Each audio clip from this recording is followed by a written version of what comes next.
àsìkò yìí kì í ṣe àsìkò tó rọrùn tàbí dùn rárá fún gómìnà tẹ́lẹ̀ ní ìpínlẹ̀ Ọ̀ṣun tó jẹ́ aṣíwájú ẹgbẹ́ òṣèlú All Progressives Congress APC ní ilẹ̀ Yorùbá àti ìpínlẹ̀ Ọ̀ṣun lásìkò yìí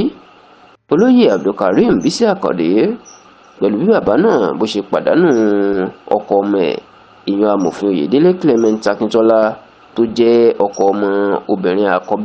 àkọ́bí ọmọbìnrin olóyè Bísí Àkàndé ìyẹn arábìnrin Bọ́lájí. Tẹlifíṣàn Yorùbá Tòótọ́ gbọ́ pé ọjọ́rú tí í ṣe ọjọ́ Wednesday ọ̀sẹ̀ tá a wà nínú ẹ̀ yìí tí í ṣe ọjọ́ kẹta oṣù keje ìní amòfin Oyèdélé Clement Akíntọ́lá ló máa jáde láyè tó sì jẹ́ pé ńgbà tí gómìnà ìpínlẹ̀ Èkó tó tún jẹ́ alága gbogbo àwọn gómìnà ilẹ̀ Yorùbá lásìkò yìí tuntun èèyàn gómìnà Olúṣọlá Babájídé Sanwó-Olú tó sọ̀rọ̀ náà síta tó kéde ìpapòdà Oyèdélé Clement Akíntọ́lá ní làwọn èèyàn tó mọ̀ pé ọkùnrin náà ó ti jáde láyé o. Tẹlifíṣàn Yorùbá Tòótọ́ gbọ́ pé ẹni 60 ọdún 60 years of age ni amòfin Oyèdélé Clement Akíntọ́lá nígbà tí ó di èrò ọ̀run alákejì. A gbọ́ pé ọkùnrin náà ń ló fẹ́ Bọ́lájí sì ni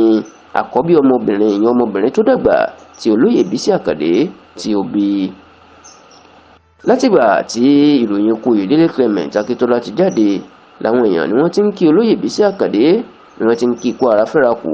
bẹ́ẹ̀ ni wọ́n ń kí Bọ́lájí ọmọ ẹ̀ náà ní pé Olúwa ọba yóò dúró tì tá a sì gbọ́ pé obìnrin náà ó bara jẹ́ kọjá sísọ nítorí pé ìròyìn ikú ọkọ ẹ̀ ó bá a lójijì.